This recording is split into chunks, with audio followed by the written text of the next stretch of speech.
ஆதியாகமம் 10ஆம் அதிகாரம். நோவாவின் குமாரராகிய சேம், காம், யாப்பேத் என்பவர்களின் வம்ச வரலாறு. ஜல பிரளயத்துக்குப் பின்பு அவர்களுக்கு குமாரர் பிறந்தார்கள்.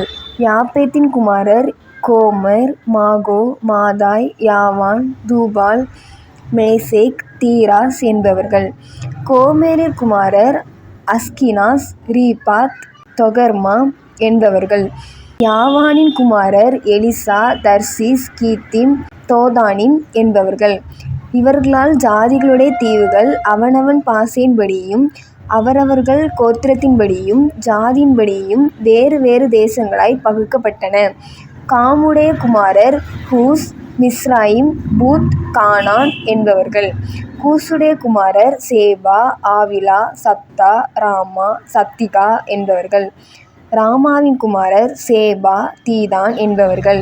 கூஸ் நிம்ரோதைப் பெற்றான். இவன் பூமியிலே பராக்கிரமசாலி ஆனான்.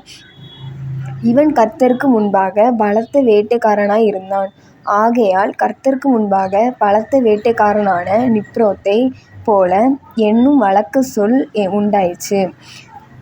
சினோயார் தேசத்திலுள்ள பாபேல், ஏரேக், அக்காத், கல்னேன் என்னுமிடங்கள் அவன் ஆண்ட ராஜ்யத்திற்கு ஆதிஸ்தானங்கள்.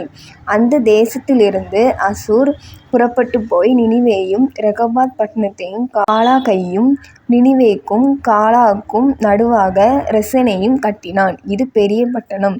மிஸ்ராயும், லூதீமையும், அனாமையும், லெகோமையும், நப்துகேமையும், பத்ருசீமையும், பெலிஸ்தரின் சந்ததிக்குத் தலைவனாகிய கஸ்லூகையும் கப்தொரிமையும் பெற்றான்.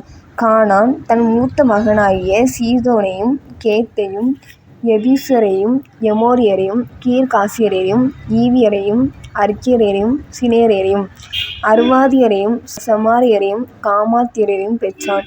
பின்பு கானானியரின் வம்சத்தார் எங்கும் பரவினார்கள்.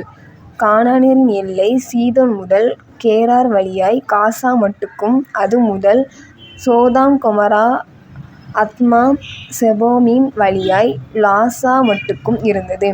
இவர்கள் தங்கள் தேசங்களிலும் தங்கள் ஜாதிகளிலும் உள்ள தங்கள் வம்சங்களின்படியும் தங்கள் பாஷைகளின்படியும் காமுடைய சந்ததியார். சேமுக்கும் பிள்ளைகள் இருந்தார்கள். அவன் ஏபேருடைய சந்ததியார் எல்லாருக்கும் தகப்பனும் மூத்தவனாகிய யாப்பேத்துக்கும் தம்பியுமாய் இருந்தான். சேமுடைய குமாரர் ஏலாம், அசூர், அர்பகாத், லூத், ஆரோம் என்பவர்கள். ஆரோமுடைய குமாரர் உத், கூல், கேத்தேர், மாஸ் என்பவர்கள். அர்பக்சாத் சாலாமைப் பெற்றான். சாலா ஏபேரைப் பெற்றான். ஏபேருக்கு 2 குமாரர் பிறந்தார்கள். ஒருவனுக்கு பேலேக் என்று பேர், ஏனெனில் அவனுடைய நாட்களில் பூமி பகுக்கப்பட்டது. அவனுடைய சகோதரன் பேர் யொக்தான்.